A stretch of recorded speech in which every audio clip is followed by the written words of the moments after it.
How's it going? I am Sherrod Seward. I'm an immigration attorney where historically I do a lot of work in combat sports, starting in probably around 2019. My second call for immigration work was a boxer from Nigeria to where I did my first P1. And since then, I've probably done hundreds of P1 visas and O1 visas for combat sports athletes from all over the world, from petitioners that are just managers that have one fighter, all the way to some of the biggest promotions in the world, such as Top Rank, One Fighting Championships, Queensberry Promotions, Frank Warren. Um, I've done some work that's have helped out Matchroom and TGB, Premier Boxing Champions. But a lot of the work that I enjoyed the most was helping out the managers that were getting talent and helping them navigate their careers through these. I also have to shout out Salita Promotions, who was my first promotion client, Dimitri Salita. Thank you very much.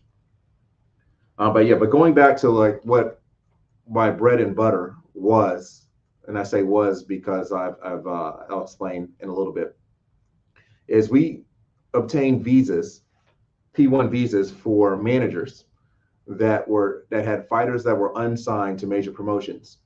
And the major advantage that there was when doing it like this is that the fighters had the leverage to compete for whatever B side they wanted to on multiple promotions, which of course can lead to better opportunities and bigger paydays, as opposed to doing an exclusive promotional contract with one promoter or the other.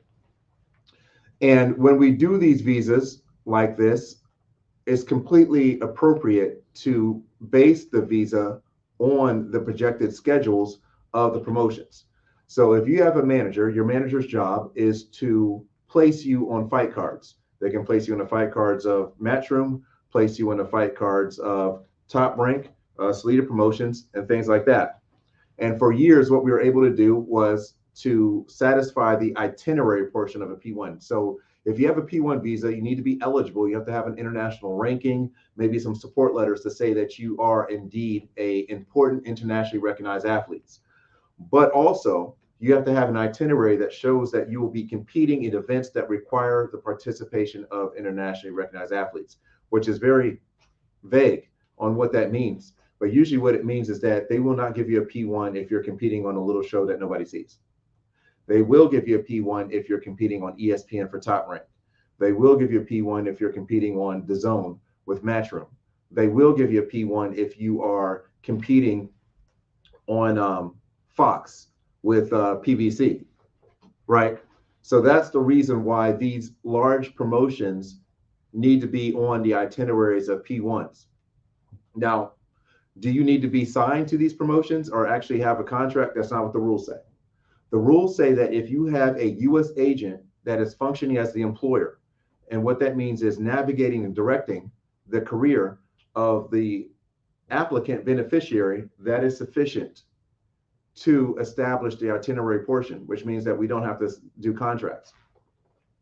And this was happening a lot, and so that's why when we do a P1, especially for a boxer, and even O1s too, we always include all of those promotions in the itinerary, because otherwise they will not get approved because they do not have events that require the participation of internationally recognized athletes.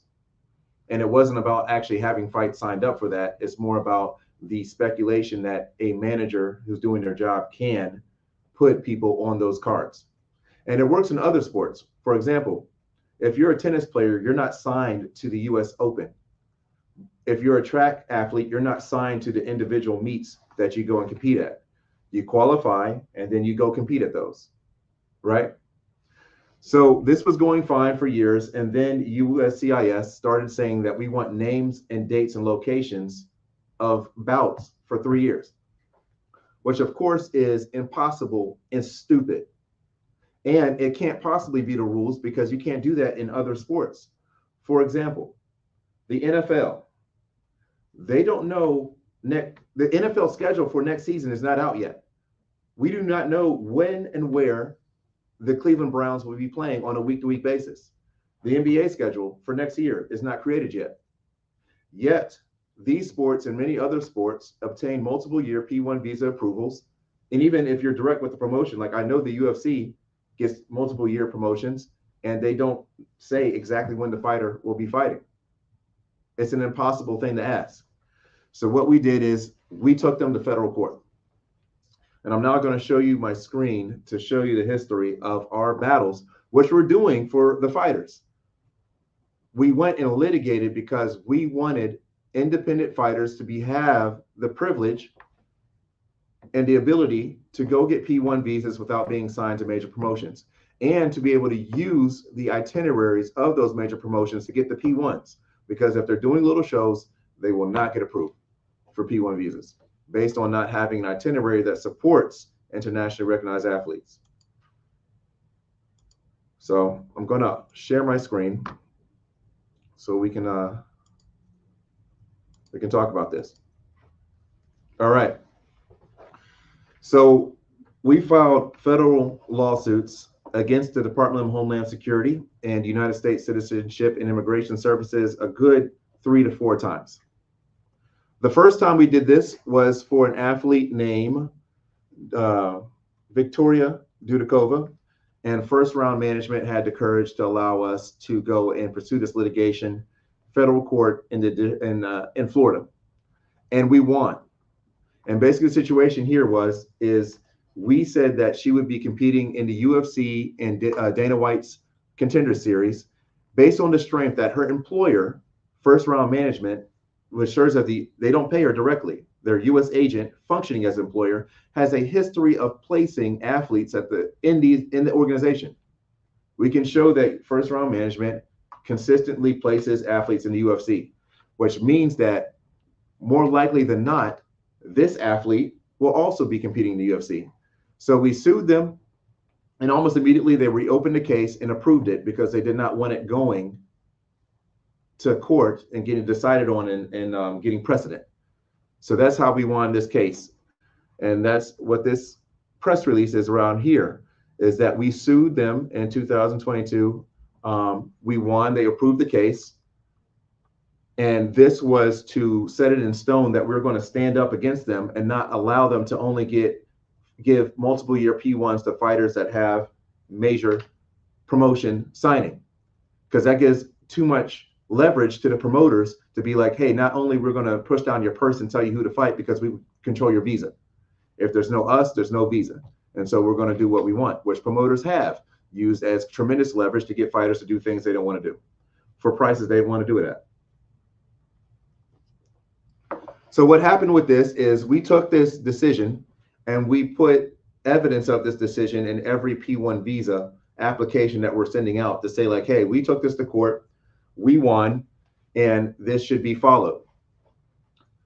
About a year later, and this was probably after COVID, when COVID happened, all the travel got shut down, but we were able to place several promotions on the presidential exemption list to where we can basically send an email to the White House and get people exempted from the travel ban, which was tremendous work on our part because like the only other organizations at the time that were able to do that were like the NFL, Major League Soccer, the UFC, and stuff like that. And then the promotions that I put on there before it became more popular to do that. But what started happening is that they went again to fighting their itinerary and requiring that fighters show names, dates, and locations of every fight they have for the extent of that visa. And there's no way any fighter knows who they're going to fight after their next fight. They could be hurt, opponents drop out, they go up and down the rankings. It's just an asinine thing to ask.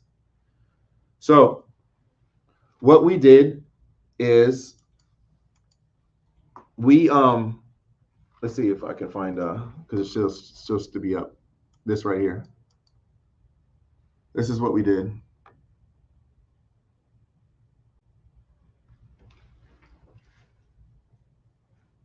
As it's coming up. So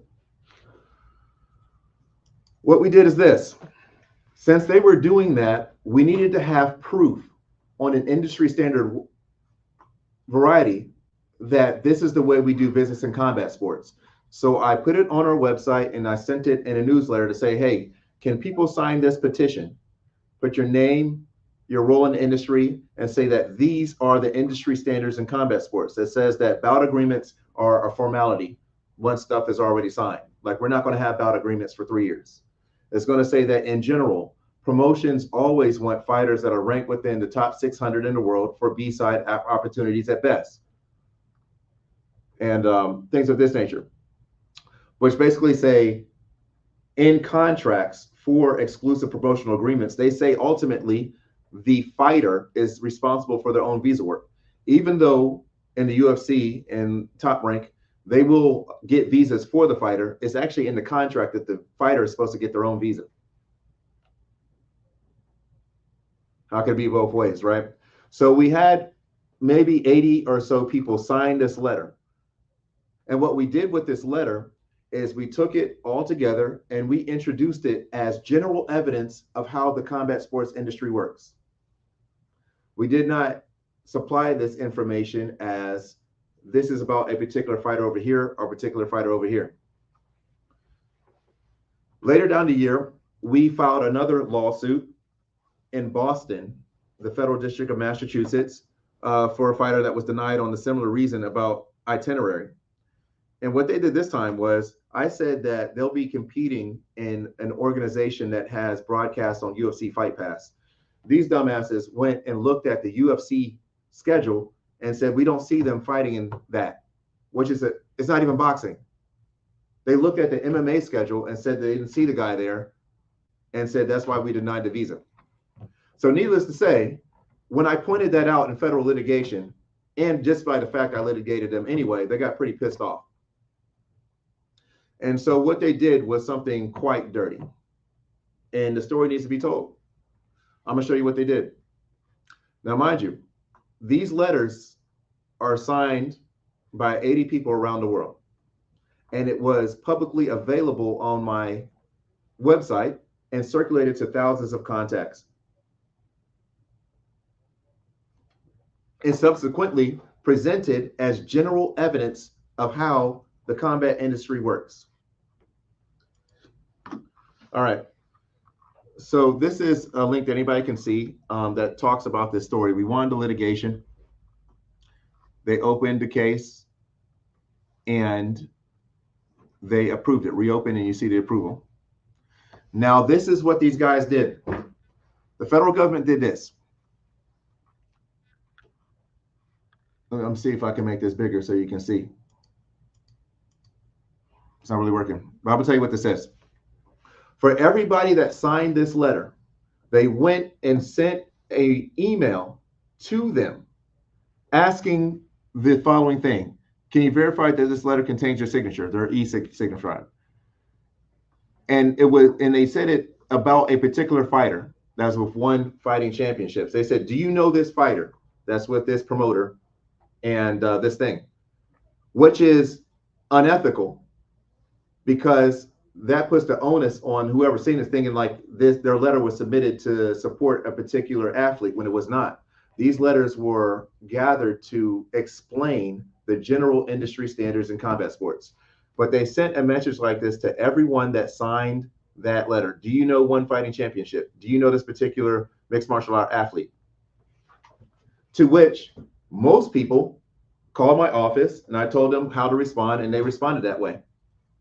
There were 2 individuals that got scared and lied and said that they did not authorize the letter. One of these people was a competitor of One Fighting Championship. That organization is now defunct and no longer in combat sports. So I don't know their motivation, if it was that they just got scared. I don't know if their motivation is that they saw this as an opportunity to dig at one of their competitors, or if it was they're on the way out the door anyway and they just wanted to blow shit up. I don't know. But we're going to find a way to find out. But that's what happened. They went and emailed this unethical and just wrong and misinformed message to everyone that makes it seem like their letters were meant to go to about a certain promoter and a certain fighter when they were presented as general evidence as how the combat sports industry works. There are dozens of people that contacted them back and said, like, yes, it is. 2 people said no, even though it's not true. And what they did as a result is we had to basically drop the suit because parties that were involved in the suit no longer wanted to do this because they felt too much pressure from the government, which was immense. And we did too, and we're still feeling the brunt of it. As a brunt, there was a lot of visas revoked because they contained these 2 letters in them. But the reason that this happened is because the visas would not have been approved in the first place if we did not base them on, 1, the itineraries of major promotions, which in mixed martial arts would have been Bellator, PFL, and the UFC. If it's boxing, it would have been Matchroom, Top Rank, Salida Promotions, and sometimes Premier Boxing Championships, which is just a general way that we put in itineraries because otherwise the visas would not be approved in the first place.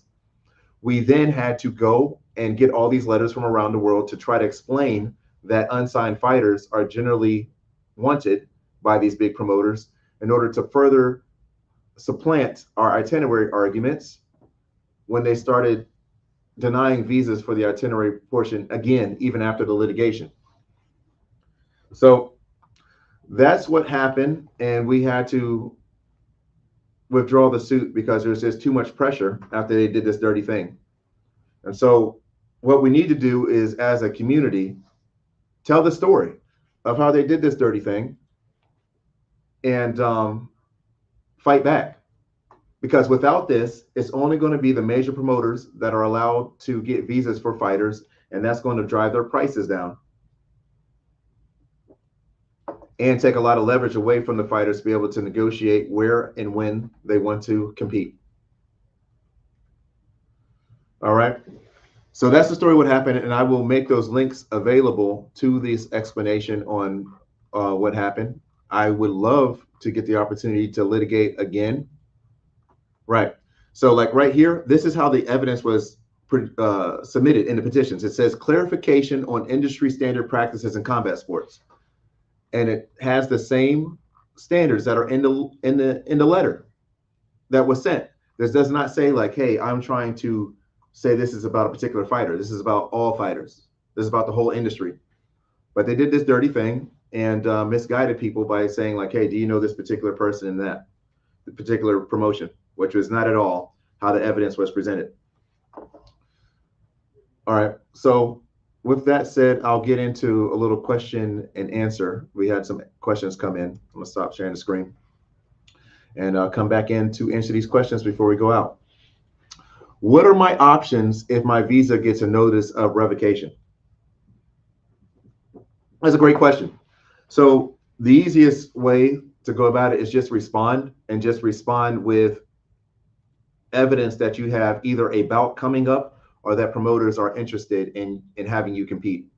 Because now we actually have to show as a result of this that you will tangibly have fights to do. We can't just base it off of the itinerary of major promotions. You have to go and actually show interest from that. You don't need actually a bout contract, but usually like, if you have an email from promoters saying like, hey, I'm interested in you and using you on this date, or if I go to your box rec and you have something on there that's with a reputable promoter, that will help get it over the hump and respond to revocation. Also, what we're doing for clients that have revocation notice is we'll file another P1 at a reduced rate. If you don't have but you have to have an itinerary, you have to have fights lined up or an interest from a promoter to do that. The other way to look at it is we can switch you to a B1 visa so that you can maintain your status while you wait for your next opportunity to come up with a promoter, and then the promoter can get a P1 visa on your behalf. The other way to do it is we can get you a visa as a essential support staff if you train with somebody that's on a P1 or O1 visa. We can do it that way, and we do that as a courtesy to the community. Probably going forward, combat sports is not a focus of our practice, but we like fighters and respect fighters and will always advocate for them. So this is more of a helpful thing that we're doing to the to the industry. But if we do get the opportunity to litigate, we'll be excited about it. But we just have to wait for the right case and the right clients that have the courage to go see this through. Because as you can see, this can be a pretty dirty business. But no, we'll do that for the fighters. We don't mind getting dirty. But we got to have partners with us that will see that they can do stuff like I just explained to you and withstand that. Because I can't just file a lawsuit on my own behalf. There has to be a fighter involved and a petitioner. Next question. What to do about fighters and coaches getting rejected at the consulate? That's another great question. So another thing that's happening is that even when fighters have approved visas, they're going to the consulate, especially in places like Uzbekistan, sometimes like Mexico too, to where, and West Africa as well, where they'll not get stamped the passport with the visa, usually citing that they don't have enough ties to their home country. Basically, they're saying, we don't trust that you'll come to the United States and leave when your work authorization is over. There's a couple things to do about that. One is, if you have the ability to file for an O1 visa, an O1 visa has dual intent, which means you can go to the consulate, tell them like, yeah, I'm never coming back here. And they can't do anything about it because it's perfectly fine under the dual intent to say like, yes, I do plan to immigrate under the O1. Under the P1 is different. So under the P1, if you're getting rejected, we probably have to do a congressional inquiry, which is where we'll go to the senator's office or the U.S. House of Representatives office where the petitioner is and get them to inquire and put a special notice to the consulate that like, hey, there's people paying attention to this. You should know. And while it doesn't automatically get the results you want, a lot of times they're hesitant to do BS things when they know that there is a federal officer or a federal representative that's looking at this too. It's not just a random person coming in and trying to get through.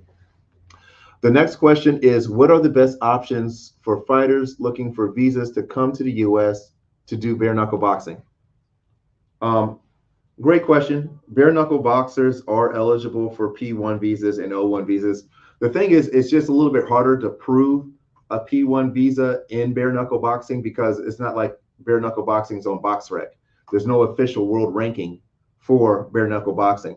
So a lot of times we have to get the athlete eligible as a combat sports athlete. We don't call them a bare knuckle boxer or a martial artist, whatever they would be, because a lot of people that compete in bare knuckle boxing are doing it for the first time. They're actually a mixed martial artist, or they're a boxer or a sambo athlete. You know, there's not a world ranking system for bare knuckle boxing. A lot of these people have different type of backgrounds. So what we do is we call them whatever background that there is, or we make it general.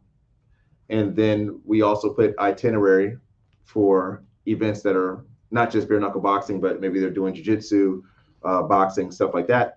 And then there's not a lot of bare knuckle promotions that are big enough to support P1s by themselves. You have BKFC, which of course, if you have a BKFC letter of interest or an email from their match promoter, or even David Feldman, that will go a long way towards getting the itinerary portion of your P1 across the board. But on eligibility, we have to work hard there because there's no international rankings for bare knuckle boxing yet. It's not on BoxRec.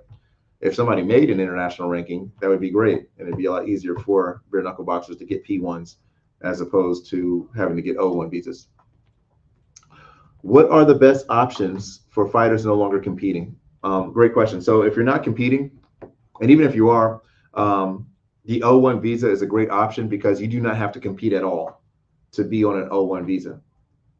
And a lot of times we put world champion level athletes like Bivol and, well, no, Bivol is no P1, but like Tyson Fury, Canelo Alvarez, a lot of the champions with top rank, we put them on O1 visas because, one, we don't have to deal with the itinerary battle that we have with P1 visas, and also they can stuff their itinerary with a lot more than boxing. You know, Tyson Fury likes to wrestle. Canelo Alvarez might have a bunch of business investments that have nothing to do with competing in the ring.